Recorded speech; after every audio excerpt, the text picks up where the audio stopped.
Assalomu alaykum hurmatli YouTube muxlislari. Har o'shaning xor men charchamay ishlayvering, menga e'tibor qilmang. Mana shu ko'rkaxona, to'g'xonamizni ozgina uteplit qilishimiz kerak ekan. Bo'lmasam lampani kuchi bekori ketib qolyapti. Shu 6 gradusdan tepaga chiqmayapti isitgan lampamiz.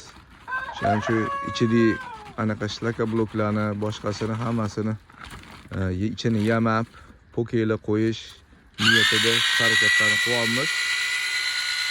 Shlaka blokli tirqishlarni yamoqamiz.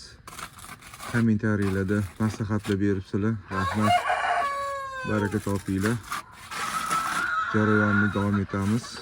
Mana shu penoplast pokelari bilan to'g'xonani yonlarini, pataloqlarini obshivka qilyapmiz hozir.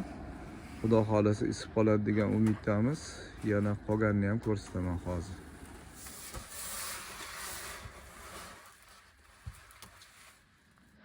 Hurmatli muxlislar, mana tomlarni poke bilan obshivka qildik. Davollarni suvab qo'ydik. Mana teshiklarini yopib.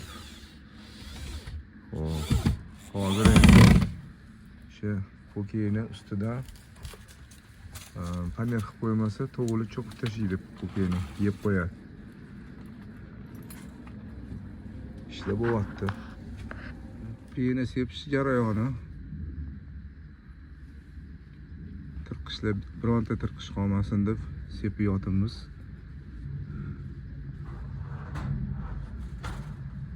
Xayrli kech kanalimiz muxlislari. To'g'xonani uteplit qilib qo'ydik hammasini. Lampalarni yoqib qo'ydim. Xo'sh. Qo'rqoqni kirib olamiz.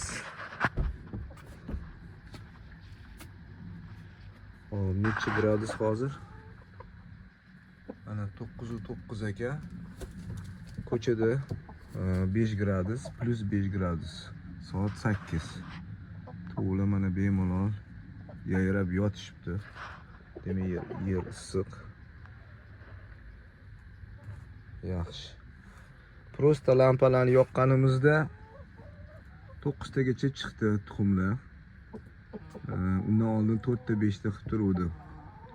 Endi men bu utepleniya qilib mana davollarni yamab, pokelarni qo'yib chiqqanimizdan keyin qanchaga o'zgaradi. Endi buni vaqt ko'rsatadi. Alloh ishimizni xayrli qilsin. Ertaga Xudo xolasa yana bir video qilib chiqaramiz rezultatni. Endi bir haftalar, 10 kunlarda bir yaxshiroq bo'lsa kerak, birdaniga bo'lmasa ham kerak bu. Vaqt ko'rsatadi.